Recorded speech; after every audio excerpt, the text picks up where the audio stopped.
Nosso convidado para essa entrevista nasceu na Barra, em Salvador, de frente para a Baía de Todos os Santos, e tem Bahia até no nome.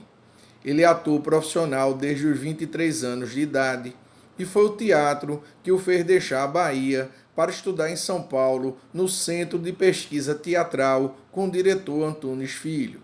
Mas foi a paixão pelo ensino e pelo aprendizado que falou mais alto. Entender os processos de aprendizagem da mente humana virou seu objeto de estudo e o fez enveredar por uma nova ciência batizada de neuroaprendizagem. Ele é formado em administração de recursos humanos e tem certificações em psicologia positiva, neurociência da aprendizagem, comunicação empresarial, programação neurolinguística e coach. Ele é palestrante, professor e autor do livro Conhecimento Líquido, onde fala da relação entre aprendizagem e neurociência. Ele cita uma frase do filósofo Nietzsche para falar da sua paixão pela música. Se não houvesse música, a vida seria um erro. E como bom baiano, ama Caetano Veloso, Dorival Caymmi, João Gilberto, Gal Costa e Maria Bethânia. Ele está aqui hoje na série Papo de Especialista do canal Radar Executivo para falar sobre neuroaprendizagem, conhecimento e cultura organizacional. Seja muito bem-vindo, Walter Bahia. Obrigado pelo convite, um prazer imenso estar aqui nesse canal. Eu acompanho sempre, Jorge, o Radar Executivo.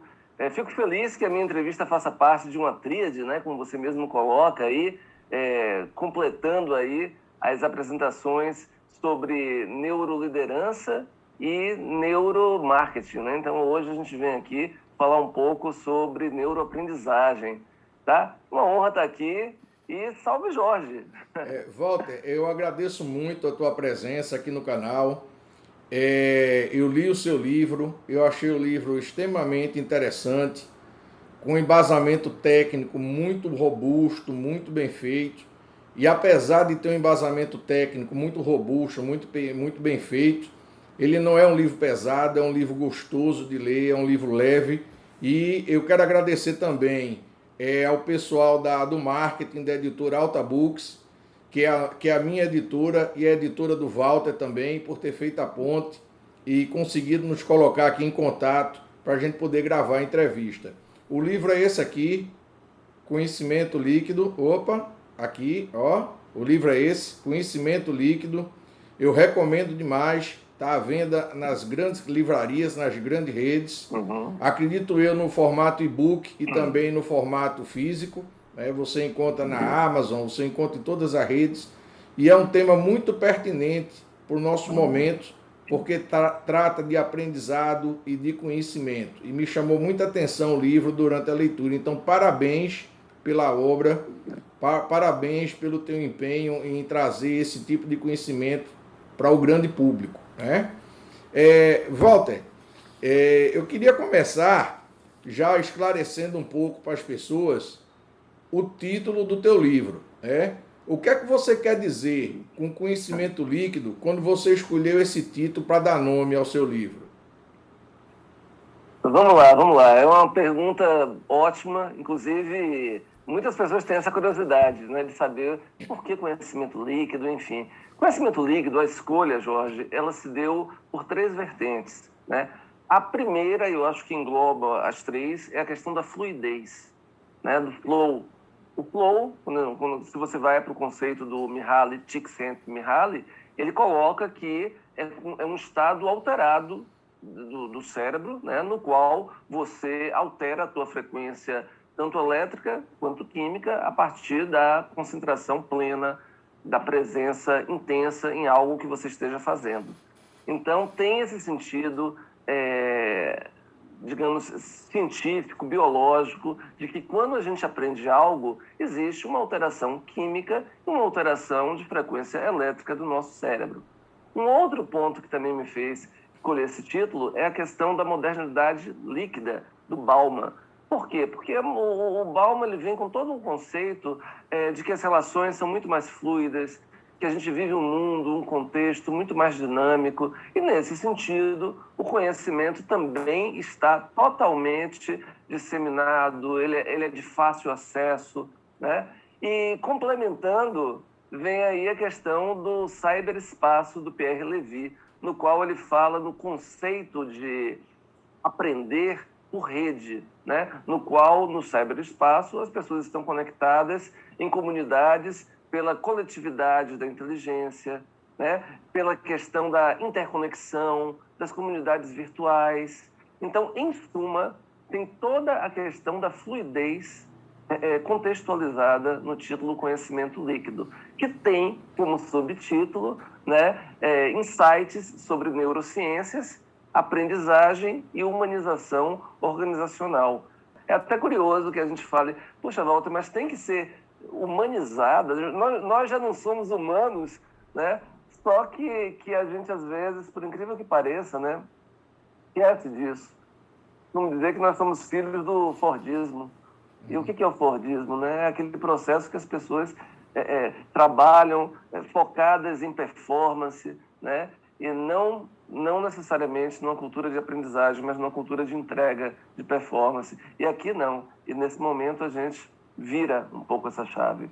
Essa é a proposta do livro. O que me veio muito na cabeça quando eu comecei a ler o título líquido, né? Me veio a ideia de que o conhecimento ele flui em todas as direções. Hoje, por conta da tecnologia, né? A gente consegue ter acesso ao conhecimento por várias fontes diferentes e ele flui, ele se infiltra, né? Ele é meio feito um líquido, uma água, né? A água, que ela ocupa todos os espaços, né? E a gente percebe muito isso hoje com o advento das redes sociais, da internet, né? Das plataformas digitais, essa fluidez do conhecimento circulando, vamos dizer assim, numa velocidade muito grande. Então eu achei muito interessante o título Conhecimento Líquido, exatamente por esse aspecto também. Eu achei bem legal mesmo. Obrigado. E me diga uma coisa, Walter, falando um pouco das mudanças, quais são os impactos diretos dessas mudanças aceleradas e das novas tecnologias na forma como a gente aprende e na maneira como a gente compartilha informações? Puxa, Jorge, as oportunidades são inúmeras, porque tudo mudou, tudo se transformou. E quando eu digo tudo, né, é literalmente tudo. Tanto a forma como você aprende, né, quanto os dispositivos. O celular, por exemplo, né, a conectividade móvel, isso influenciou totalmente a nossa maneira de aprender. Você não precisa mais necessariamente se deslocar até um lugar físico para aprender, né? Você pode estar dentro de um avião, pode estar dentro de um metrô, de um ônibus, na cama, em casa, que você tem a oportunidade de ouvir um audiobook, de acessar um artigo científico, né, que é um conhecimento embasado, né? Sem contar, por exemplo, que muitos objetos, digamos assim, de aprendizagem se desmaterializaram, né? Como disse Maurício Bevenuti. E, entre outros, né, a gente tem alguns, como, por exemplo, o dicionário. Eu vejo aí no teu cenário que você tem vastas enciclopédias aí. Hoje, você, se quiser, você não precisa mais tê-la fisicamente, né? Você acessa um Google acadêmico, um Cielo, e você tem ali referências científicas sobre qualquer assunto, em qualquer idioma, não é verdade?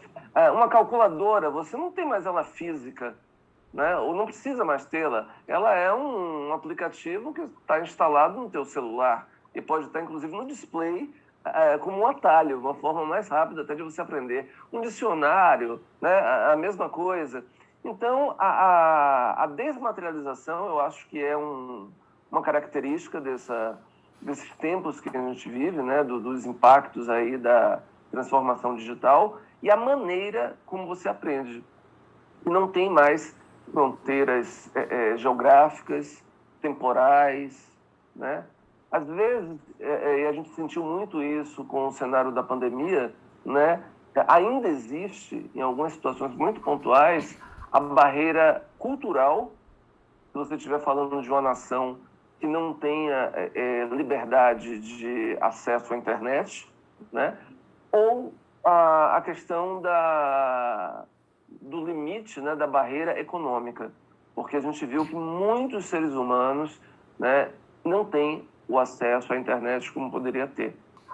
Isso que você falou eu acho bem interessante, porque eu vivi isso na pele, né? Eu tive um programa de televisão aqui na região, um programa de entrevistas durante 3 anos, que era no canal aberto e na TV a cabo, né? Uhum. Então era necessário existir todo um processo, uma equipe, um estúdio grande, de verdade, com tecnologia, com tudo, para se fazer Uhum. aquele programa. As pessoas tinham que estar lá fisicamente para fazer a entrevista, o que muitas vezes limitava o alcance, porque eu só podia entrevistar pessoas que estivessem por aqui. E depois a gente passou a publicar uma revista física, né? Ela é revista Radar Uhum. Executivo, a gente distribuía a revista nos aeroportos do Nordeste aqui. Era uma revista focada em Uhum. negócios. E tudo Legal. isso hoje não faz mais sentido, né? Não faz mais nenhum sentido aquela operação, aquela logística, aquele custo, aquele trabalho, porque hoje nós estamos Uhum. aqui, você em São Paulo, eu aqui em Recife. O que menos importa é onde a gente está e o que mais importa é o que a gente pode compartilhar. É Então, verdade. perdeu completamente o sentido. E eu acredito que isso vai ser cada vez mais forte, né?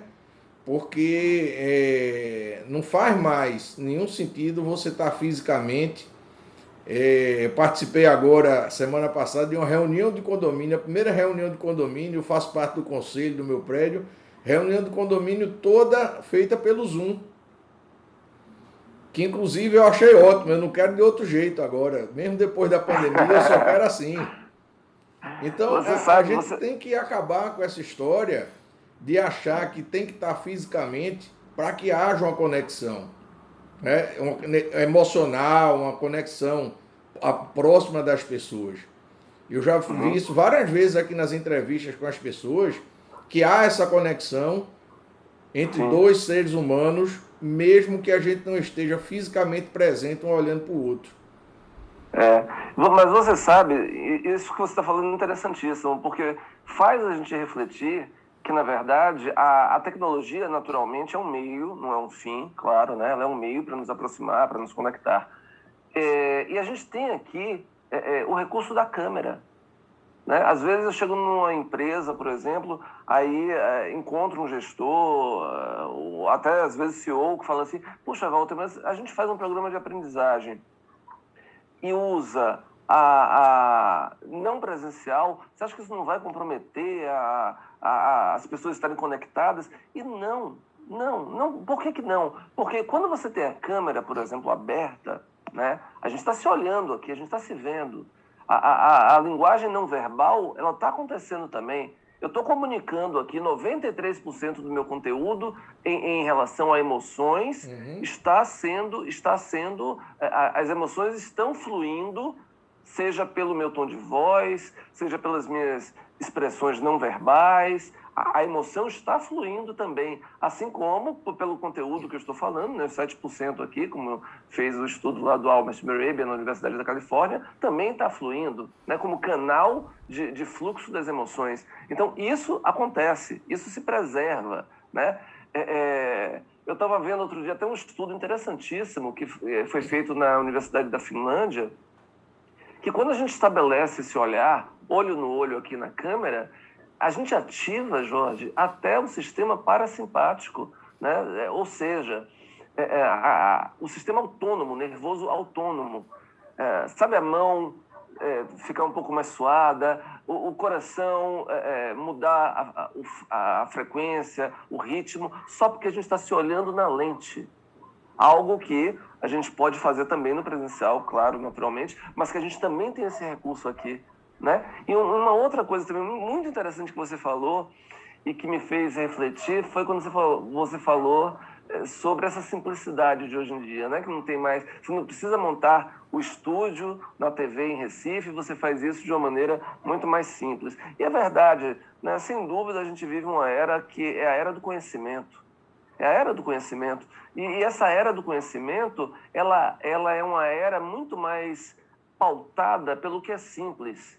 Você assiste hoje em dia, por exemplo, um jornal das 11, no qual um repórter ele pode fazer um link usando um celular, sem precisar de 2, 3 pessoas com ele para fazer uma maquiagem, outra iluminação. Não, ele está aqui com a luz e ele faz uma chamada que vai entrar em algum país, em rede nacional naquele país, usando apenas um dispositivo móvel. Então, o que conta hoje, nesse momento, é o conteúdo, muito mais do que a forma, né? Então, essa também é uma característica dos impactos das novas tecnologias na maneira da gente aprender, da gente compartilhar informações, da gente se conectar, né? Você não precisa, como você falou, da revista física no aeroporto. Isso pode ser um app que pode ser gratuito, ou pode ser direcionado para quem fizer uma inscrição, enfim, né? Muito legal. Exato. E o interessante também é que você percebe que hoje canal para você divulgar o conhecimento existe vários, né? Podcast, um canal no YouTube como o nosso aqui, o Pulse lá do LinkedIn, que você pode publicar um artigo. Então você tem um monte de canais. O mais difícil hoje é exatamente a curadoria do conteúdo, né? A gente tem muito cuidado aqui no canal, exatamente, tanto nas entrevistas, eu leio todos os livros dos autores que são convidados, quando a pessoa não é um autor, mas eu procuro entender um pouco da biografia, da história do profissional, para poder fazer essa entrevista. Também eu chamo dos videoartigos, né? Porque é o artigo em vídeo, né? Você está comentando sobre um tema que a gente também tem aqui no canal, também existe toda uma pesquisa, uma pauta, uma pesquisa de conteúdo. Então, Claro. isso é o que dá o diferencial, porque para quando você entrar numa página feito o canal Radar Executivo, você saber o que é que você vai encontrar, porque existe uma curadoria de conteúdo que dá sentido àquilo que está sendo publicado. Não é só publicar conteúdo, eu acho que precisa ter sentido o conteúdo para aquele público, para aquela audiência que está ouvindo, né? Então eu acho que é um cuidado muito interessante, né? A gente tem muita plataforma, aí os caras começam a publicar um monte de coisa que às vezes não faz sentido, e isso termina fazendo com que o valor do conteúdo dele caia. Porque não há essa conversa, não há essa curadoria, né? Uhum. Perfeito. Não há essa curadoria. Perfeito, Jorge. Quando a pessoa, quando se tem, né, o cuidado de saber qual direcionamento você está dando aí para o teu canal, eu acho que faz toda a diferença, porque senão é um self-service sem muita coerência, né? Então, eu acho que isso ajuda até as pessoas a se conectarem, né? Porque quem vai se conectar porque tem um interesse, digamos, ou voltado para a aprendizagem executiva, ou voltado para o desenvolvimento pessoal no ambiente de trabalho, já sabe que o que vai encontrar mais ou menos naquele canal e, enfim, vai encontrar ali assuntos relacionados que possam se aprofundar, né? Eu acho que é isso aí. Sem dúvida. Me diga uma coisa, diante dessa oferta, e eu gostei dessa ideia do self-service de conhecimento que você jogou aí no ar agora, gostei muito, é mais ou menos isso mesmo, como a coisa funciona. Como escolher o que aprender, que tipo de conhecimento a gente deve buscar e onde investir o nosso tempo e os nossos recursos financeiros diante de tantas habilidades e competências que são exigidas da gente todos os dias pelas empresas? Baita desafio, né, Jorge? É um grande desafio. Mas a resposta, né, como disse Peter Drucker, para perguntas complexas ou problemas complexos, as respostas simples acabam sendo as mais eficazes, né? Então, eu acho que para a pessoa saber o que escolher, primeiro, ninguém escolhe nada por ninguém, né? Assim como ninguém ensina nada a ninguém.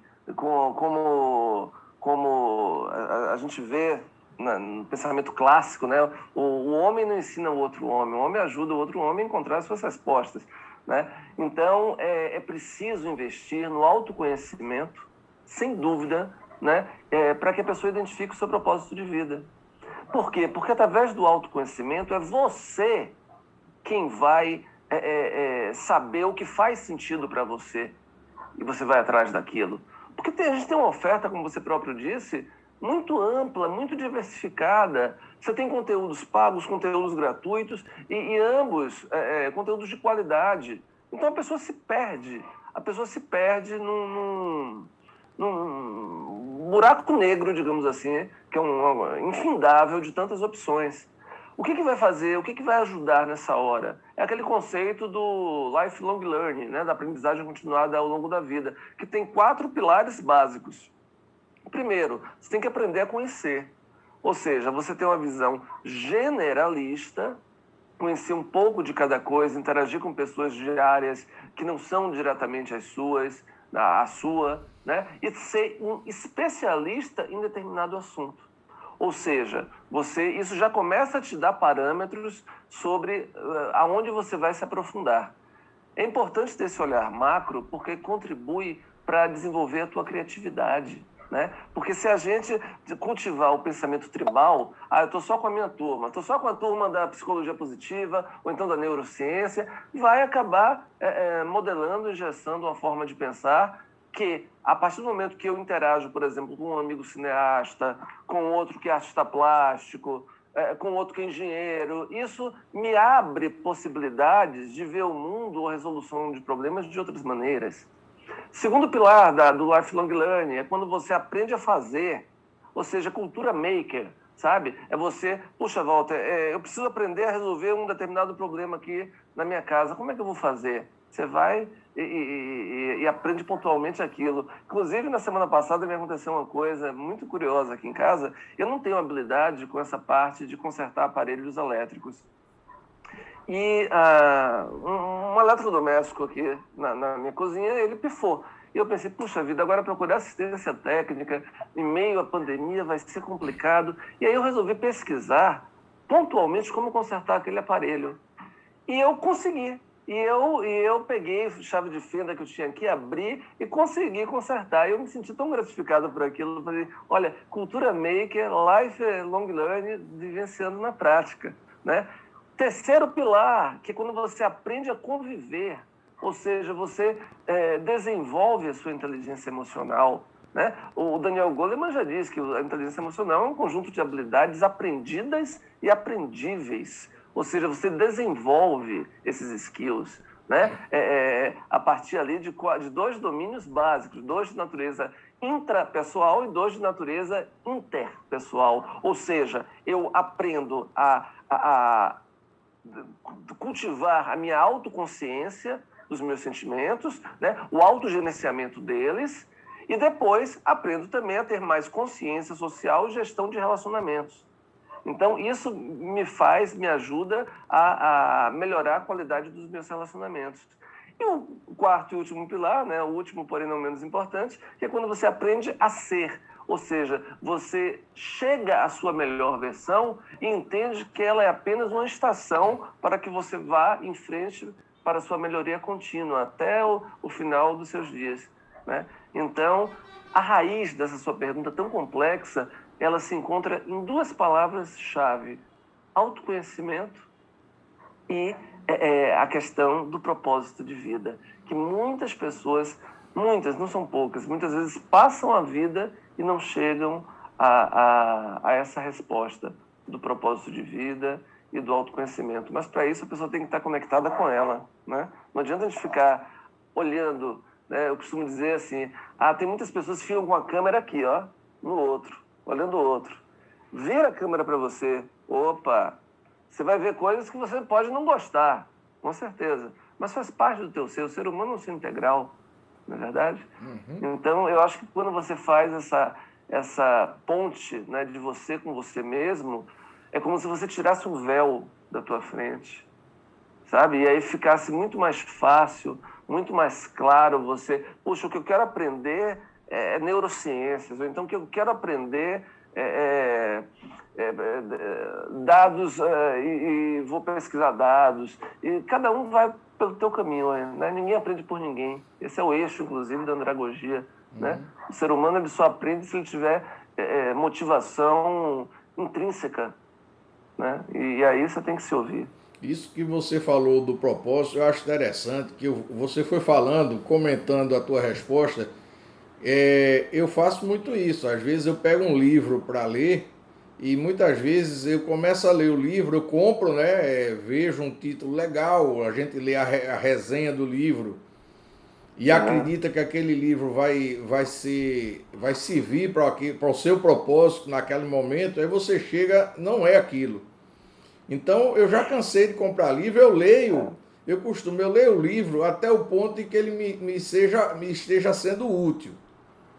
Se eu percebo que daquele ponto em diante ele deixou de ser útil, eu paro de ler. Eu não leio mais, eu leio o que eu percebi ali que era útil. Se o cara depois começou a ir por um caminho que não era aquele que eu estava esperando, eu paro. Então eu uso muito essa questão do princípio da utilidade. Qual é a leitura que tem utilidade para aquele propósito, para aquela tarefa, para aquilo que eu preciso realizar naquele momento? E aí é onde a gente trabalha em cima daquele ponto para poder fazer a coisa funcionar, vamos dizer assim. Então eu uso muito isso que você falou, eu uso demais no meu dia a dia. Uso muito mesmo. Esse sentido de dizer, bom, eu estou com esse problema, eu preciso resolver isso aqui. Para resolver isso, o tipo de conhecimento que eu tenho que ter é esse. Então eu vou buscar. Né? Eu vou buscar.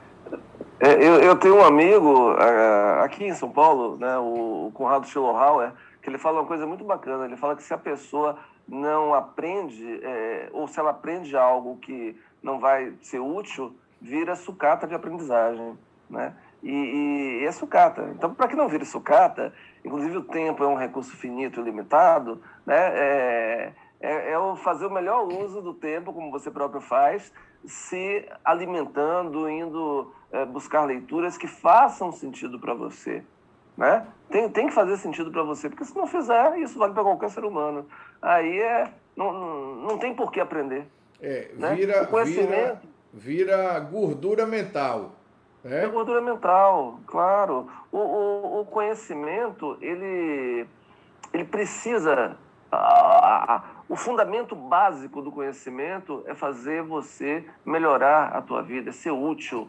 Né? Sócrates já dizia, o conhecimento tem que ser útil. Se não for útil, não faz sentido. Né? Então, é isso aí. Tá certíssimo. E hoje em dia é muito fácil entrar nessa de acumular conhecimento, ou seja, de acumular gordura mental, só porque algum tema está na moda ou está sendo muito falado nas redes sociais. E eu acho que isso aí é um caminho muito perigoso, porque você começa a absorver coisas que na verdade não tem a ver com o teu propósito, não tem a ver com teus objetivos, com as tuas metas, com a tua realidade, e você termina apenas acumulando gordura mental, e gordura a gente sabe que não faz bem nem para o corpo e muito menos para a mente, né? Muito menos para a mente. Perfeito. É verdade. Me diga uma coisa, eu vi que no seu livro você fala muito sobre aprender a pensar e em desenvolver competências não perecíveis, né? Que possam ser utilizadas em diversas situações. Mas afinal, quais são as competências e habilidades mais importantes para vencer e ter sucesso nesse novo cenário, dominado pela incerteza, pela volatilidade e pela imprevisibilidade? Puxa vida, você sempre perguntas assim complexas e desafiadoras. Mas vamos lá, Jorge, vamos lá. Eu acho que vale a pena a gente lembrar aqui que no Fórum Econômico Mundial, que acontece todos os anos em Davos, né? Em 2020, quando se falou quais as habilidades, quais as competências fundamentais para os profissionais do presente e do futuro, né? Entre outras, foi colocado a questão da inteligência emocional, que você precisa desenvolver mais do que nunca nesse momento, né? Criatividade, que tem uma relação direta com o que nós falamos ainda há pouco do lifelong learning, pensamento crítico, que também está totalmente relacionado. Para você ter o pensamento crítico, você tem que desenvolver o pensamento sistêmico, né? Você tem que entender a correlação das coisas que existem nesse momento, né? E gestão do tempo, que vai também ao encontro do que você falou. Quando você fala, Walter, não pode virar gordura, porque gordura não é legal, então eu fecho um livro se ele não fizer sentido para mim, né? Então, eu acho que essas habilidades, né, pensamento crítico, criatividade, inteligência emocional, gestão do tempo, são habilidades essenciais no mundo de hoje, né? Que, diga-se de passagem, com a pandemia, ele já não é nem mais VUCA, ele passa a ser um mundo BANI, né? Que é um mundo caracterizado pela ansiedade, que é latente na humanidade, pela não linearidade, né? A gente não tem mais a previsibilidade. É um mundo não linear, é um mundo incompreensível, é um mundo frágil, né? E isso ficou estampado, eu acho, para todos nós aqui durante a pandemia. E dentre essas habilidades, eu gosto muito de falar também da questão das habilidades transferíveis, né? O que são as habilidades transferíveis? Vamos lá. São aquelas habilidades que a gente adquire através do conhecimento empírico, né? Da experiência, né? Que é quando você, por exemplo, aprende, não só do empírico, você também pode, através de uma formação, de um curso, de uma leitura, naturalmente, é claro, mas são habilidades como, por exemplo, trabalho em equipe, liderança, né? Gestão do tempo, criatividade, negociação. São habilidades que você leva com você para qualquer ambiente profissional que você se encontre. Que você pode desenvolver isso numa empresa, por exemplo, de medicina diagnóstica, e se depois você for para a indústria automotiva, por exemplo, você pode levar com você a habilidade de saber o que é gestão de pessoas, de saber trabalhar em equipe, de saber gestão do tempo, de saber criatividade, né? A gente aprende qualquer coisa desde que a gente queira, desde que a gente esteja aberto a isso. Martin Seligman, na psicologia positiva, ele traz até a questão do otimismo aprendido. Até otimismo você aprende, né? A partir do momento que você começa a fazer uma higiene mental e entender que a interpretação dos fatos vai ter total impacto na tua qualidade de vida, né? Se você entende um evento como pessoal, não, isso acontece porque foi com você, ou então isso sempre acontece com você, você se torna uma pessoa pessimista, desacreditada. Se você entende a situação, o advento, que pode ter sido desagradável, mas que você entende ele como algo, isso aconteceu nessa circunstância, você isola ele no tempo. Foi aqui que aconteceu isso. Não é que isso sempre acontece, isso aconteceu. E se você se fizer a pergunta, o que eu extraio de aprendizado dessa experiência, né? Isso aconteceu comigo, mas pode acontecer com o Pedro, com a Maria, com a Juliana. Então, você aprende a ser otimista. Então, são inúmeras as habilidades. Tudo está na maneira que você pensa, né? O Daniel Kahneman, né, que foi Nobel, prêmio Nobel, inclusive, ele tem um livro que eu gosto muito, que ele fala o pensamento rápido e lento, né? Duas maneiras de pensar. E é muito interessante que quando você vai no pensamento intuitivo, ele é rápido, mas é o pensamento analítico que de uma maneira mais lenta, te ajuda a ter discernimento. É claro que eles estão interligados, integrados, inclusive, né? Um pensamento rápido, se você não ativar o pensamento lento, que ele é mais crítico, ele pode te levar por um viés totalmente equivocado, né? Então, eu aprender a pensar nesse sentido. E vale lembrar também que a experiência por si só não ensina nada. Aí você vai me dizer, mas Walter, como a experiência não ensina? Não ensina. O que ensina, né, como diz o John Dewey, é a reflexão sobre a experiência. Meu amigo, isso ensina. Quando você reflete sobre a experiência. Porque a experiência pela experiência, tem pessoas... Se a experiência pela experiência ensinasse, o tempo cronológico, todos os velhos seriam sábios. E não são, né? Tem alguns velhos que são como aquelas frutas que vão do estado verde para a putrefação. Não amadurece, né? A gente amadurece a partir do momento que a gente reflete. Não existe aprendizagem sem reflexão, não é verdade? Isso eu achei interessante porque com relação ao conceito de VUCA e BANI, eu acho que no Brasil, agora depois da pandemia, a gente criou um novo modelo. É o modelo MUVUCA. O modelo aqui é MUVUCA, né? Além de ter todas as características do VUCA, a gente tem a MUVUCA, né? Que é o bater cabeça, né? Então aqui a gente sabe que a gente tá dando sempre uma melhorada no conceito VUCA, criando a MUVUCA no Brasil, que é o que a gente vive hoje, mais ou menos.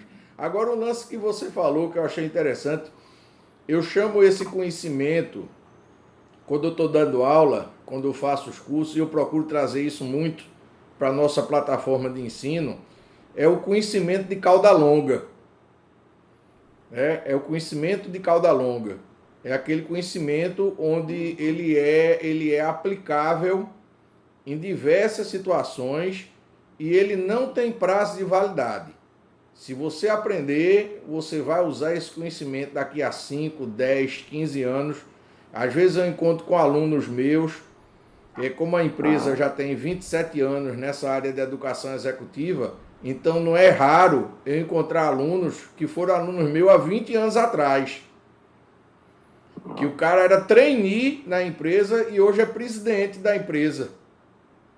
Então é tão interessante que o cara encontra você depois de 20 anos e chega assim, professor, eu estou usando aquilo que o senhor me ensinou, que eu aprendi com o senhor no início da carreira até hoje. Isso é conhecimento de cauda longa. O cara já mudou de empresa, o cara já mudou de setor, o cara já mudou de mercado, o cara já passou por um monte de coisa na vida dele como profissional, mas o conhecimento continua valendo, ele não pereceu, ele não morreu ao longo do tempo. E hoje uma preocupação muito grande minha como educador, como professor, é ver o que a gente vê nas redes sociais, né? Os caras começam a aproveitar qualquer chance de alguma coisa que começa a estar na moda e há aquele dilúvio, aquela enxurrada, aquela tsunami de informação em cima daquilo ali e parece que ou você faz um curso daquilo ou você deixa de ser gente, né? Ou você deixa de valer alguma coisa no mercado, né? Foi o que aconteceu, por exemplo, sem nenhum demérito ao trabalho do coaching. Tem muita gente que faz coaching de maneira séria, mas foi o que aconteceu, né? A gente teve uma enxurrada de cursos no Brasil, uma enxurrada de pessoas que começaram a fazer, muitas vezes sem o devido critério e cuidado, sem o devido formação, e começaram a fazer. Então isso é muito perigoso e o Brasil tem uma tendência, o brasileiro tem uma tendência a procurar soluções mágicas, né? A seguir moda, a tentar encontrar caminhos curtos para resolver os problemas. E não existe caminho curto. Conhecimento não tem atalho. Conhecimento é organização, é disciplina, é estudo, é planejamento, é trabalho, é estratégia. Aprendizado não tem atalho. Você pode acelerar, mas queimar etapas, você vai perder com isso, né? Porque você não deu tempo de maturar o conhecimento, né? Eu acho que tem muito a ver com essa tua resposta aí. Sim, sim. E o coach, né, como você colocou, que você trouxe a questão do coach, o coach acelera essas respostas, né? Porque quando eu digo que ninguém ensina nada de ninguém, você ajuda o outro a encontrar as respostas que estão dentro de si. Aliás, essa frase não é nem minha, né? Ela é atribuída a Galileu, né? Galileu, né? Que, poxa, respeitável aí na humanidade quando se fala do sentido do facilitador, né? Que é aquela pessoa que está ajudando o outro a encontrar as respostas dentro de si, que muitas vezes estão adormecidas, né? E o coach tem esse papel. O coach é um profissional seríssimo. O coach bem fundamentado, puxa vida, a gente faz, eu também, né, sou coach, você sabe disso, tem todo um processo de qualificação para você atuar como coach. A questão é que não existe, não temos, né, um órgão que regulamente o ofício, a profissão de coach. Então, com isso, se qualquer pessoa quisesse auto-intitular coach de qualquer coisa, ela pode ser coach de qualquer coisa, ela vai chegar no LinkedIn e falar que é. Né? Exatamente. A orientação que eu dou é quando alguém fala assim, puxa, Walter, eu quero fazer um processo de coaching. Com quem é que eu vou fazer? Como é que eu faço? Digo assim, bom, pesquisa o profissional, né? Veja onde ele fez a certificação dele, a formação dele, porque é um conjunto, inclusive, de ferramentas com fundamentação científica. Ou seja, não é achismo, não é... Não é invenção. Pois é. Então, é muito sério e ajuda muito. Eu já tive aqui profissionais, pessoas que vieram fazer o processo e tiveram transformações incríveis na própria vida. É um processo de descoberta, né? Sim, de descoberta, de autoconhecimento. É um processo, inclusive, de autoconhecimento. E é claro, vai dar certo para todo mundo? Não vai. Por que não vai? Porque vai depender de cada um. Não é o coach, não é o profissional, não é o Jorge Menezes como coach que vai assegurar que as 50 pessoas que ele está fazendo com ele vão alcançar o resultado. É cada um. É como você colocou, Jorge, o aprendizado, aprender é um processo ativo. Ninguém aprende por ninguém. A neurociência, por exemplo, ela fundamenta totalmente isso. O cérebro, para você aprender, você tem que querer aprender. Você tem que interagir. O cérebro é um órgão social. Se você chega, por exemplo, numa sala de aula, seja ela no Zoom, no Teams ou presencial, numa empresa ou numa universidade, e você fica passivamente de braços cruzados, querendo que aquele conhecimento entre na tua cabeça e você vai aprender, não vai. Não vai. Você só vai aprender se você ouvir o que o Jorge está falando, o que o Walter está falando, qualquer outra pessoa estiver falando, e, puxa, interessante isso, vou até anotar aqui para pesquisar mais. Na hora que você anota, por sinal, né, como diz o Brian Tracy, já é um exercício neuropsicomotor. Ou seja, você está colocando no seu subconsciente muito mais comprometimento, uma reflexão muito mais aprofundada sobre aquele conhecimento. Você está abrindo espaço no seu HD mental, né? Você pode usar a audição, né? Poxa, coloca um ambiente leve, um ambiente agradável para eu aprender, isso vai me ajudar. Por que vai? Porque vai baixar o nível de cortisol no teu organismo, né? Isso vai favorecer o córtex pré-frontal, né? As emoções vão fluir a favor do seu processo de aprendizagem, né? Você coloca uma música agradável, aquilo ajuda a codificar a tua memória de longa duração. Então tem todo um processo de aprendizagem que é ativo, né? Que é ativo. E isso vale tanto para uma formação, uma certificação, quanto para um processo de coaching, como você acabou de falar. Olha, Walter, isso é... Quando eu estava lendo teu livro, eu também percebi uma coisa bem interessante, que eu quero confirmar com você se é isso mesmo. Mas eu quero adiantar que bate muito com a minha visão de ensino e de aprendizagem, né? Eu sempre acreditei e aceitei essa visão dos gregos, que nos estimula a crescer por inteiro, nessas 4 dimensões. A dimensão física, emocional, mental e espiritual. Isso é muito grego, essa questão do crescimento integral, tanto é que os jovens, né, as crianças eram retiradas da família e ficavam sendo ensinadas várias coisas, desde a literatura, estratégia, artes militares e tudo, né, política, retórica, oratória, e aí vai. Então eu entendo muito que esse é o conceito ideal, de você crescer por inteiro, né? E eu vi muito isso, não de uma forma declarada, assim como eu estou falando aqui, mas eu vi que esse conceito permeia todo o teu livro de ponta a ponta, né? Eu vi que ele está muito refletido no teu livro Conhecimento Líquido, esse conceito da visão grega de crescer por inteiro. Você podia comentar para a gente essa ideia? É isso mesmo? Eu entendi certo? Com certeza. Não tem como você... Tem uma ferramenta que eu gosto muito, que, por sinal, é usada em processos de coaching, né? Mas é uma ferramenta antiga, milenar, né? Foi criada pelo povo hindu, que é a roda da vida.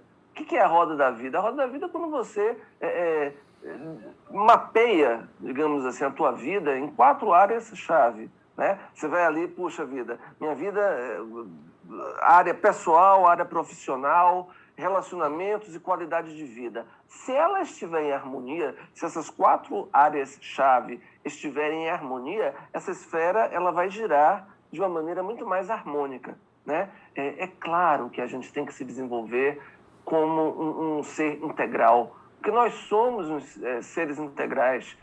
Você não é só um número, você não é um CPF ou um CNPJ. Você é uma pessoa que tem uma história, você é uma pessoa que tem emoções, você é uma pessoa, enfim, que tem toda uma história de vida, de experiências que compõem o teu ser. Então, quando você se desenvolve em uma área, é claro que tem áreas que são áreas alavanca, digamos assim. Se você dá um pouco mais de foco e atenção em uma determinada área da sua vida que esteja, de fato, precisando de um pouco mais de foco e atenção, as outras áreas, consequentemente, também vão se harmonizar, né? Eu gosto muito dessa visão que você resgatou aí, Jorge, do pensamento grego, né? Que você se desenvolve tanto no campo humano, intelectual, artístico, espiritual, porque é um todo, né? O cérebro não está desconectado do corpo, não está. E a mente e cérebro são 2 conceitos parecidos, mas profundamente diferentes, né? Você tem o cérebro lá, a parte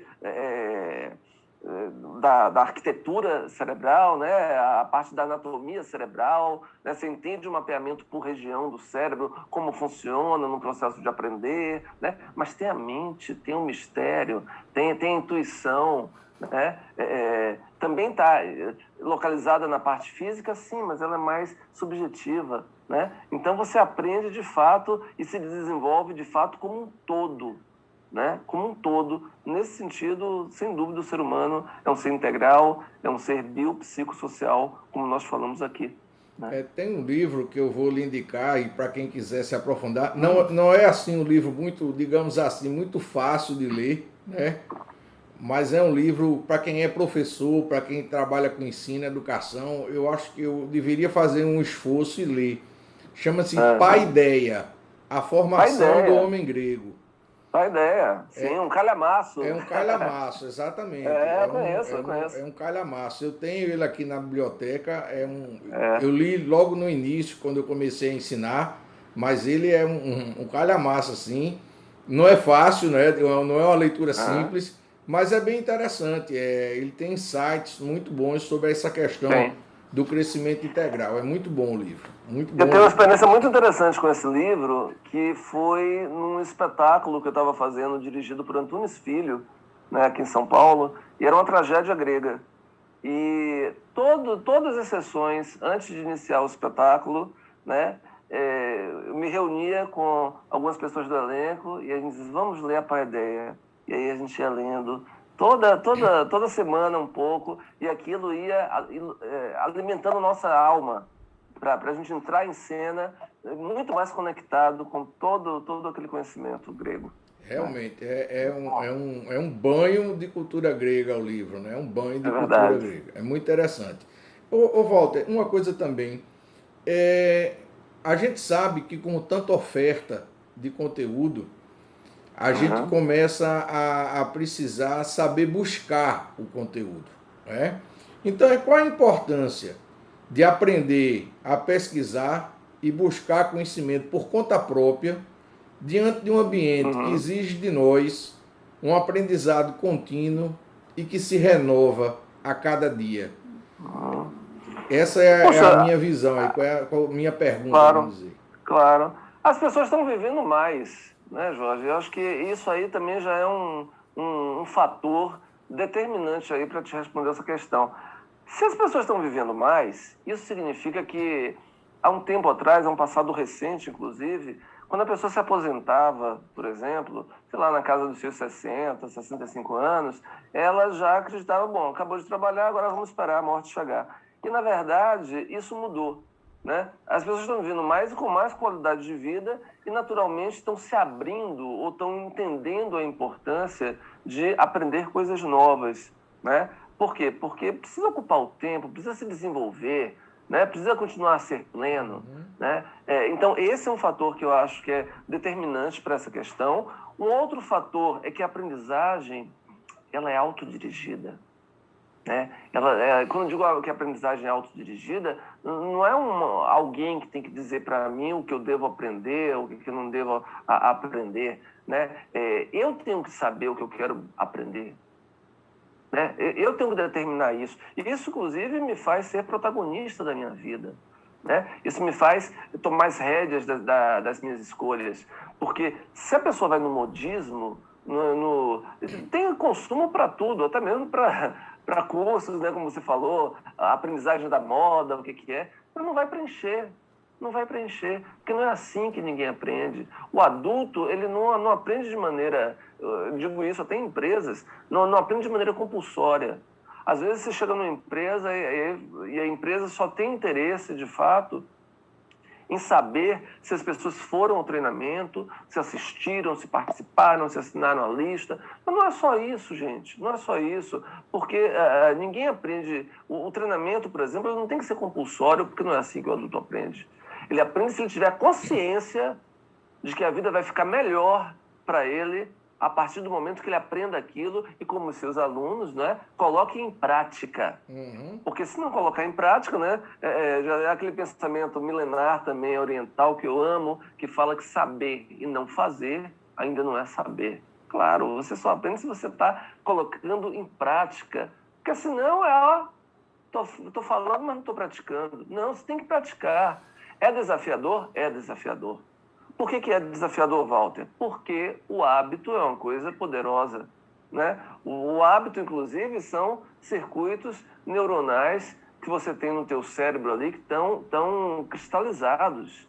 Né? Quando você aprende, tem um processo da neuroplasticidade. Neuroplasticidade é o seguinte, é uma transformação física do teu cérebro. O teu cérebro se transforma durante o processo de aprender. De uma maneira bem simplificada. Quando a gente sabe qualquer habilidade, conceito, seja lá o que for, aquela aprendizagem ela é representada no teu cérebro através de um circuito de neurônios que estão conectados, né, estão em atividade química, elétrica, então você sabe algo. Quando você aprende algo novo, ou outro circuito é feito, ou dois circuitos são integrados, né, fazendo com que o teu cérebro tenha uma performance melhorada. E esse processo, ele fisicamente, ele só é consolidado durante o sono e com o alimento de proteínas. Então, né, esse é o processo da neuroplasticidade. Por que eu estou falando isso? Porque quando você aprende algo novo, o teu cérebro ele se transforma. Ele se transforma. Saber e não fazer, e se você está no hábito, né, requer esforço. Para você mudar um hábito novo, puxa vida, você tem que ter força de vontade. Mas de onde vem essa força de vontade? Vem do teu autoconhecimento. Vem da tua reflexão sobre a experiência. Né? Quando você fala assim, poxa, eu quero mudar isso, eu quero aprender inglês, eu quero aprender sei lá, piano. Então eu vou levantar e vou me dedicar meia hora por dia. Meia hora pode ser pouco, mas meia hora por dia para mim é sagrado. Eu vou sentar lá no piano e vou aprender isso aqui. Então vou praticar os verbos, vou ver filme em inglês sem legenda, vou me interessar por aquilo. Porque o hábito, quando você pode transformá-lo, né, o que é maravilhoso, né, porque ele está na tua mão, depende de você e não do outro, você vira essa chave, né? Você vira essa chave. Então, a importância de você buscar conhecimento é a tua transformação como ser humano, é a transformação dos seus hábitos, né? Que bom que nós estamos sempre em busca da nossa melhor versão. E a nossa melhor versão está sempre por chegar, né? Porque no dia que a gente falar assim, não, cheguei na minha melhor versão, é isso aí, não tenho mais nada a aprender, aí a pessoa já morreu em vida, não sabe. O cara tem que viver em permanente estado de beta, né? Tá sempre em beta, né? Tá sempre em teste, né? Porque senão a coisa é difícil. Eu gosto de dizer muito, sempre que eu estou numa roda de amigos conversando, eu digo hoje, você pode que você tem acesso a qualquer conhecimento. Eu acho que precisa ter duas coisas muito importantes: organização e disciplina, né?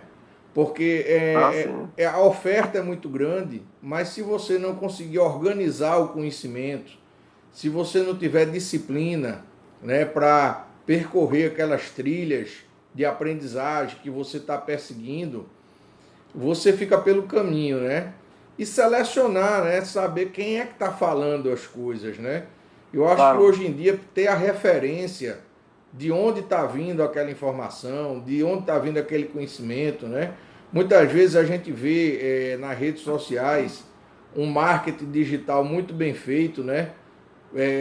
Um visual bonito, imagens bonitas, um copy bonito, mas as pessoas se levam por aquilo, não param para ver quem é o professor que vai dar aula, quem é o cara que vai estar ali, qual é a formação dele, quem é essa pessoa, quais são as referências, quais são as credenciais, né? Então eu acho que é preciso procurar com um pouco mais de cuidado isso, né? A gente não sair se inscrevendo em qualquer coisa. Eu mesmo já me decepcionei várias vezes por me deixar levar por coisas assim, que são apenas atraentes, e quando você paga e vai fazer o curso, que vê, meu amigo, é uma negação, né? Então, eu acho que esse critério, essa organização é muito importante. Igual, me diga uma coisa, no teu livro, Conhecimento Líquido, você cita várias vezes o smartphone e o mobile learning, né? Como ferramenta facilitadora do aprendizado. E a minha pergunta tem a ver exatamente com esse comentário que eu acabei de fazer. Como é que a gente consegue cultivar organização, disciplina, foco e a concentração necessárias para aprender em um mundo repleto de estímulos e distrações que temam e roubar o nosso tempo a cada momento? Você sabe, tem um livro que me inspirou muito, em muitos momentos do conhecimento líquido, né, quando estava escrevendo, que é o livro chamado Foco, do Daniel Goleman, né, e no qual ele coloca que a atenção é um fator primordial para o sucesso. E a atenção, inclusive, ela é o ativo, digamos, mais disputado hoje em dia, né? Principalmente quem trabalha com marketing digital sabe o quanto é desafiador você conquistar a atenção de uma pessoa numa rede social e como você precisa dela, inclusive para gerar negócio, muitas vezes. Respondendo a sua pergunta, Jorge, eu acho que tem aí a questão de você entender, primeiro, que a atenção ela é indivisível.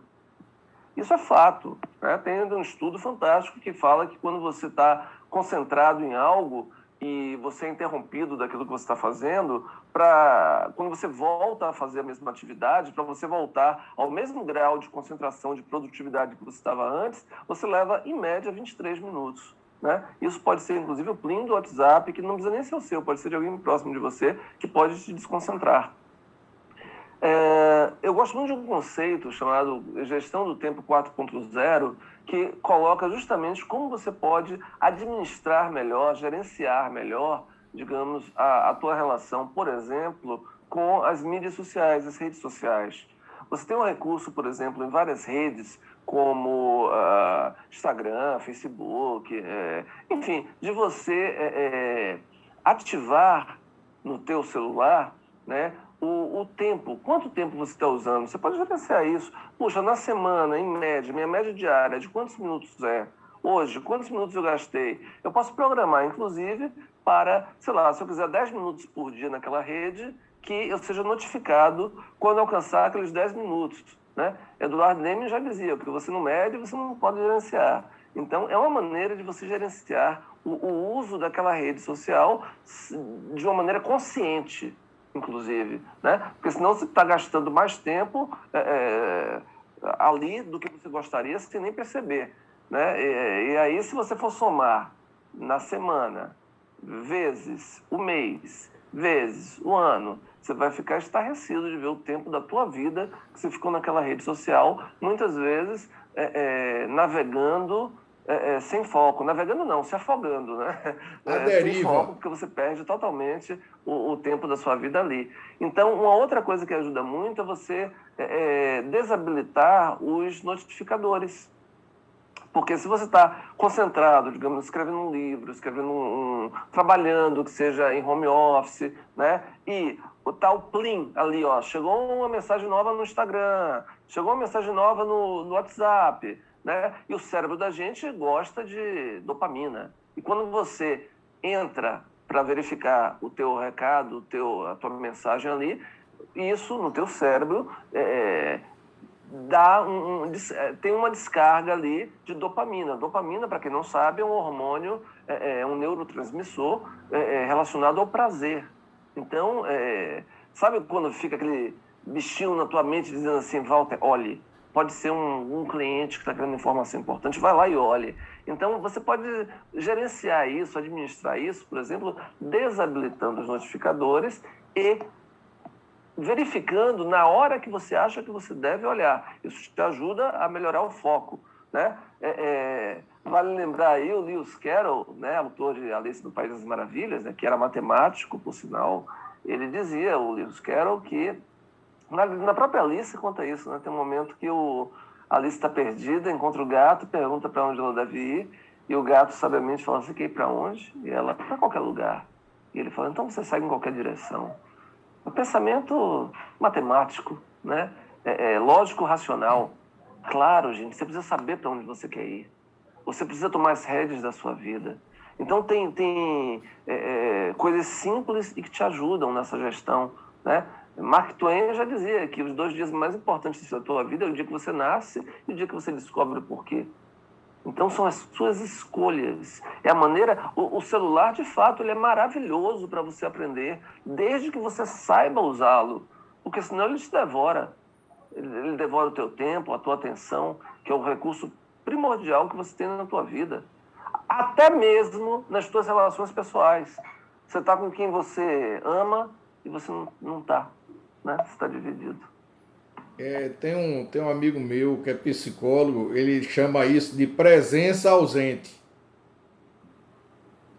É a presença ausente, né? Você está fisicamente, mas está ausente de mente, de coração, né? Uma presença ausente. É o que mais a gente vê hoje, é isso. É a Pois presença ausente. mas isso, tem uma cultura hoje em dia que é o multitask, né? A pessoa fala assim, Walter, eu sou multitarefas, eu faço tudo ao mesmo tempo. Eu estou no celular, eu estou aqui, eu sou da geração milênio. Puxa vida, isso não existe cientificamente. Vou te dar um exemplo. Sabe Gestalt? Aqueles desenhos que se você olhar de um jeito, você vê um coelho, se você olhar de outro, você vê um cavalo, né? Para você ver o coelho ou para você ver o cavalo, você precisa focar a tua atenção na imagem ou do coelho ou do cavalo. Você não vê simultaneamente os dois. Você pode até ter ilusão de que você vê simultaneamente os dois, dependendo da velocidade que você troca o foco. Mas ou você vê um ou você vê o outro. É assim que funciona a atenção, né? Então, se você está aqui, mas você está ouvindo outra coisa, você não está com uma atenção de qualidade. Você não está, de fato, mergulhando naquele conteúdo que você precisa mergulhar. Então, a qualidade é que nem leitura, né? Que nem leitura. Tem gente que chega para mim e fala assim, Walter, minha meta esse ano é ler 30 livros em 6 meses. Como que você vai ler 30 livros em 6 meses? Você vai fazer uma leitura diagonal, você vai passar a vista, mas não vai fazer uma leitura profunda que vai te conectar com você, porque isso demanda atenção, né? E você não aprende sem reflexão. A reflexão é algo essencial para você aprender. Não é verdade? Faz sentido? Sem dúvida. Ler 50 livros e nesse período aí é gordura mental, não é proteína mental. É gordura mental, não é proteína. E um detalhe interessante, eu sempre digo para os alunos em sala de aula a diferença entre foco e concentração. Foco é saber onde chegar, onde eu quero chegar. E concentração é se manter no caminho por tempo suficiente até chegar lá. Então o problema das pessoas não é foco. Elas sabem onde quer chegar. O problema das pessoas é concentração. Elas não persistem por tempo suficiente até alcançar o foco, até alcançar aquilo que ela estabeleceu, né? Que é aí que Esse tá. prazo, né? Muita gente fica pelo caminho, né? E esse é o grande problema. Walter, a gente tá com um papo delicioso, né? Tá um papo que é proteína mental. Esse papo não é gordura mental, esse nosso É. papo é proteína. E eu acho que a gente, infelizmente, está chegando ao final da entrevista. Não parece, mas a gente Passa já está há rápido. um bom tempo aí conversando, o tempo voou mesmo, né? E eu queria saber de que você deixasse uma mensagem. Que mensagem você gostaria de deixar sobre aprendizado e conhecimento para o nosso público, para a gente fechar essa nossa entrevista com chave de Poxa ouro? vida. Olha, eu primeiro eu acho importante aí a gente lembrar do Stephen Covey, né? Que para mim ele é um guru quando se fala em desenvolvimento humano. E ele fala sempre a questão do processo espiral ascendente de aprender. Ou seja, quando você amadurece, né, você transforma o seu ser. E a partir do momento que você transforma o seu ser, você passa a ver coisas que você não via antes. Só que isso se retroalimenta. Ou seja, na hora que você passa a ver coisas que você não via antes, você transforma o seu ser. E assim, sucessivamente, numa espiral ascendente. Por que eu estou dizendo isso? Porque como mensagem final desse papo nosso, que para mim também foi delicioso, é fundamental que você perceba ou reflita sobre a possibilidade de o quanto o conhecimento pode transformar o seu ser, né? Eu gosto muito não tem como não citá-la, que é a psicóloga, professora, né, de Stanford, a Carol Dweck, quando ela fala do modelo mental de crescimento, né, o mindset de crescimento, que é a oportunidade que nós temos de aprender com os nossos erros, né, de ressignificar a relação com os erros. O erro faz parte do processo de aprendizagem, faz parte do processo de inovação. Então, se a pessoa for muito dura consigo própria quando ela erra, e consequentemente, naturalmente, for dura com os outros quando os outros erram, ela estará cultivando uma mentalidade de inteligência fixa, ou seja, de não entender que o erro ele compõe o processo de aprendizagem a partir do momento que você reflete sobre ele, né? É essencial, né, Jorge, a gente entender, e tem aí um conceito que eu gosto muito, que é da Amy Edmondson, da Escola de Negócios de Harvard, que ela vem com aquele conceito da segurança psicológica. E o que é a segurança psicológica? É quando você tem um ambiente de respeito, um ambiente de transparência entre as pessoas, no qual elas entendam e na qual elas sabem que a vulnerabilidade humana nos conecta. Ou seja, eu reconhecer o meu erro não me diminui em nada como ser humano perante a você. Assim como eu te ajudar a você perceber o teu erro de uma maneira respeitosa, faz com que a gente possa aprender juntos, a gente possa crescer juntos, né? O feedback, puxa vida, o feedback que é uma ferramenta de desenvolvimento humano tão rica, né? Usem como recado, né? Como mensagem aqui final, usem o feedback cada vez mais nas suas empresas, na sua vida, como uma ferramenta de desenvolvimento humano, no qual seja pontuado o que é que está indo bem. Dá um reforço positivo. Puxa, foi bom isso foi legal. Olha que resultado positivo. Assim como o que não foi legal, olha, isso não foi legal. Precisamos corrigir isso. Como eu posso te ajudar a corrigir isso? O que você propõe, né, para corrigir isso e a gente crescer e a gente aprender? Então, essa é a minha mensagem aqui que eu deixo como conhecimento. Obrigado, te agradeço aí o convite, a oportunidade de vir falar aqui sobre o conhecimento líquido, que tem tido aí uma repercussão tão positiva, né? Outro dia eu estava relendo uma frase que a Monja Cohen escreveu para o livro, que ela fala que o livro a inspirou a refletir que nós estamos todos conectados, intercendo, né?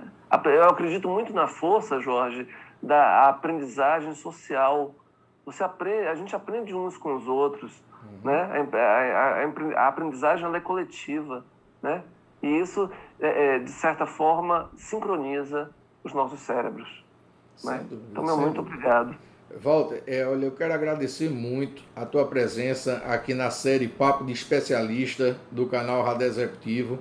Quero agradecer a sua generosidade em compartilhar o teu conhecimento aqui com as pessoas e dividir um pouco de todo esse aprendizado seu, que é muito rico, que ele foi construído de diversas formas diferentes, com várias referências diferentes que você teve, como você já fala no livro, do teatro, dos recursos humanos, de tudo. Então, é uma experiência muito rica sua como profissional e que você compartilhou e dividiu com a gente.